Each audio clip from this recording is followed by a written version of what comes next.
بسم اللہ الرحمن الرحیم۔ انبیاء کرام علیہ السلام کی وسعت کا سلسلہ حضرت آدم علیہ السلام سے شروع ہوا اور اس سلسلے کا اختتام حضرت محمد صلی اللہ علیہ وسلم پر ختم ہوا۔ آج کی اس ویڈیو میں ہم آپ کو حضرت آدم علیہ السلام کی زندگی کے بارے میں بتائیں گے۔ حضرت آدم علیہ السلام کا ذکر کیا جائے تو نبی کریم صلی اللہ علیہ وسلم نے ارشاد فرمایا، اللہ تعالیٰ نے حضرت آدم علیہ السلام کو ایک مٹھی خاک سے پیدا فرمایا۔ یہ مٹی تمام روئے زمین سے حاصل کی گئی تھی۔ یہی وجہ ہے کہ حضرت آدم علیہ السلام کی نسل میں مختلف رنگ و زبان کے لوگ پائے جاتے ہیں۔ حضرت ابو ہریرہ رضی اللہ تعالی عنہ سے روایت ہے کہ حضور اکرم صلی اللہ علیہ وسلم نے فرمایا کہ جب اللہ نے آدم کو پیدا فرمایا اور ان میں روح پھونکی تو ان کو چھینک آئی، جس پر انہوں نے الحمدللہ کہا۔ یوں سب سے پہلے ان کے منہ سے اللہ کی حمد نکلی۔ اللہ تعالیٰ نے حضرت آدم علیہ السلام کو 4 عظیم شرف اور مرتبے عطا فرمائے۔ اپنے ہاتھ سے پیدا فرمایا،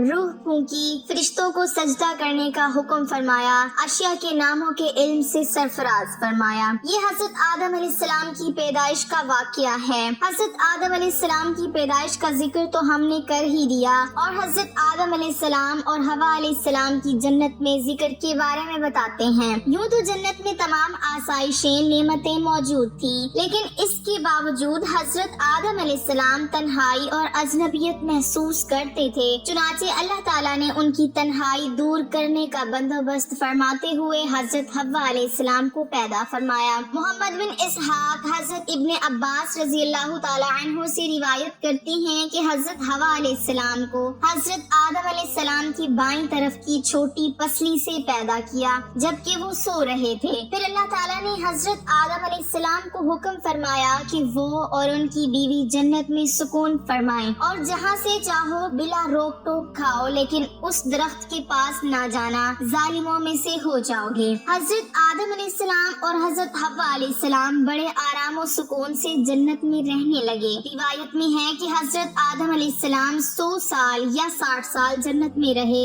اس عرصے میں دونوں پر جنت کے کسی بھی حصے میں جانے پر پابندی نہیں تھی سوائے شجرہ ممنوعہ کے۔ شیطان اب ان دونوں کا کھلا دشمن تھا اور اپنی سزا کا بدلہ لینے کے لیے بے قرار بھی تھا۔ اس کی شدید خواہش تھی کہ اللہ کے حکم کی خلاف ورزی کریں۔ پھر شیطان نے ان دونوں کے دلوں میں وسوسہ ڈالا تاکہ ان کی شرمگاہیں جو ایک دوسرے سے پوشیدہ تھی بے پردہ ہو جائیں۔ اس نے انہیں کہا کہ تمہارے رب نے تم دونوں کو اس درخت سے اس لیے منع فرمایا کہ کہیں یہ پھل کھا کر تم دونوں فرشتے نہ ہو جاؤ یا کہیں ہمیشہ زندہ رہنے والوں میں سے نہ ہو جاؤ۔ شیطان کی ان باتوں نے حضرت حوا کو سوچنے پر مجبور کر دیا، اور پھر شیطان کے مسلسل تواتر کے ساتھ سازشیں رنگ لائیں اور اس نے حضرت حوا علیہ السلام کو پھل کھانے پر راضی کر لیا۔ ایک دن حضرت حوا علیہ السلام نے حضرت آدم علیہ السلام سے کہا کہ ہم اس شجرہ ممنوعہ کا ذرا سا حصہ کھا کر تو دیکھیں، آخر وہ کیا راز ہے جو اللہ تعالیٰ نے اسے کھانے سے منع فرمایا ہے۔ شروع میں تو حضرت آدم علیہ السلام اس کے لیے قطعی طور پر تیار نہ تھے، لیکن پھر حضرت حوا کے مسلسل اصرار پر وہ بھی راضی ہو گئے۔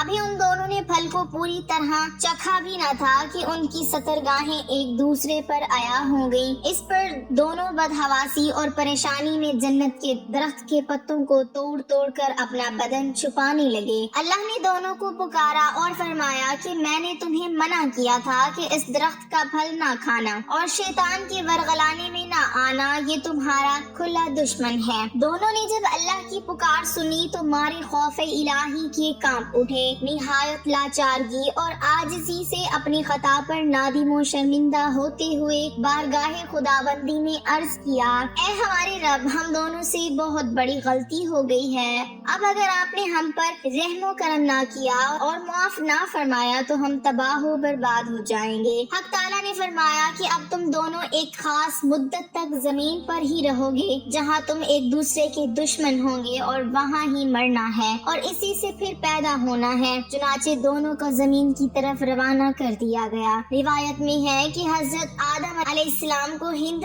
حضرت حوا علیہ السلام کو جدہ اور ابلیس کو بصرہ سے چند میل کے فاصلے پر دم سنان کے مقام پر اتارا گیا۔ حضرت سخی رحمۃ اللہ علیہ فرماتے ہیں کہ جب حضرت آدم علیہ السلام جنت سے ہند میں اترے تو ان کے پاس حجر اسود تھا اور جنت کے درختوں کے پتے پتے کی ایک مٹھی بھی تھی۔ پھر حضرت آدم علیہ السلام نے ان پتوں کو زمین پر پھیلا دیا اور یہ خوشبودار درخت ان پتوں کی ہی پیداوار ہے۔ حضرت عباس رضی اللہ تعالیٰ عنہ سے مروی ہے کہ حضرت جبرائیل علیہ السلام حضرت آدم علیہ السلام کے پاس آئے اور گندم کے ساتھ دانے ساتھ لائے۔ حضرت آدم علیہ السلام نے پوچھا یہ کیا ہے؟ عرض کیا یہ اس درخت کا پھل ہے جس سے آپ کو روکا گیا تھا لیکن آپ نے تناول کر لیا تھا۔ عرض کیا ان کو زمین میں بو دیجئے۔ حضرت آدم علیہ السلام نے بو دیا اور وہ دانے وزن میں اس دنیا کے دانوں سے 1,00,000 درجے زیادہ تھے۔ وہ دانے اگے۔ حضرت آدم علیہ السلام نے فصل کاٹی، پھر دانوں کو بھوسے سے جدا کیا، پھر صفائی کی، اسے پیس کر آٹا گوندا اور روٹی پکائی۔ اس طرح محنت و مشقت کے بعد اسے کھایا۔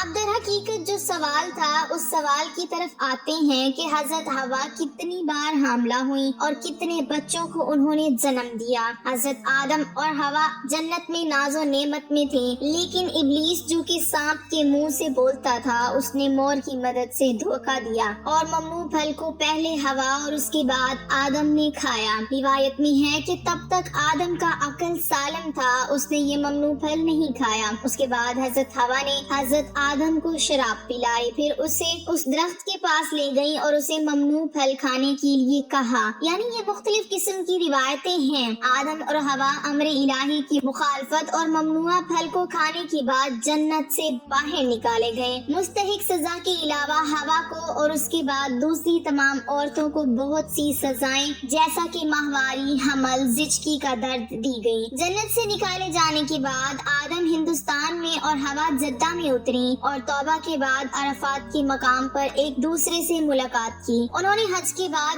اعمال کو بجا لائے اور حوا کو پہلی بار ماہواری ہوئی۔ آدم علیہ السلام نے زمین پر اپنے پاؤں مارے اور آب زمزم جاری ہوا اور حوا علیہ السلام نے اس پانی سے غسل کیا۔ اما حوا کے بارے میں یہ بات آتی ہے کہ وہ 20 بار حاملہ ہوئی اور 40 بچوں کو جنم دیا۔ آپ کی وفات آدم علیہ السلام کے 1 سال بعد ہوئی اور انہیں ان کے جوار میں سپرد خاک کیا۔ حوا کے اختلاف جو دفن کے بعد ہوا کہ بعض نے کہا ہے کہ حضرت حوا جدہ پر اتری اور اسی میں مدفن ہوئی اور اسے اسی لیے جدہ کا نام دیا گیا۔ حضرت حوا کا پہلا مقبرہ ایرانیوں نے بنایا ہے۔ سعودی عرب کی حکومت نے یہ مقبرہ خراب کیا۔ بعض تاریخی قول و روایت کے مطابق حضرت حوا مکہ میں حضرت آدم علیہ السلام کے ساتھ دفن ہوئی۔